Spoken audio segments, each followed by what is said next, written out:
بعد از جدایی چی کار کنیم به زندگی برگردیم؟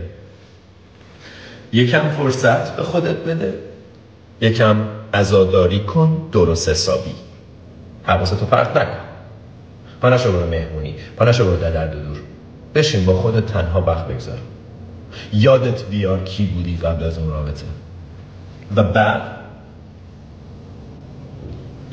ببین آتیش سرد میشه و بعد دوباره اگه آروم دورشو نگه داری، اگه یه کنده بزرگ بذاری روش که چرا من باید دوباره آتیش درونم گرم بشه، نه فایده نداره، آتیشو خاموش میکنی، جرقه رو آروم نگرش میداری. آخه غمگینم،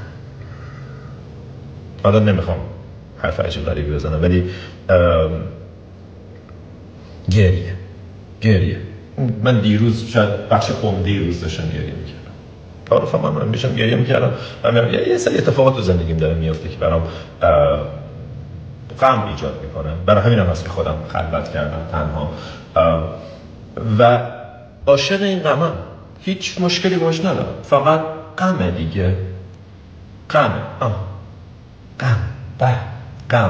اینجا غم هست، اینجا قبلا خوشحالی بوده تموم شده، الان یکم غم هست اونم تموم میشه، بعد دوباره الان غم رو حسش کن، غم حرف داره باهات ولی ما چون غم رو دوست نداریم، ما اصلا عجیب با همون کار کردن، ما احساسات رو خوب و بد کردیم. خنده داره، احساسات خوب و بد نیست.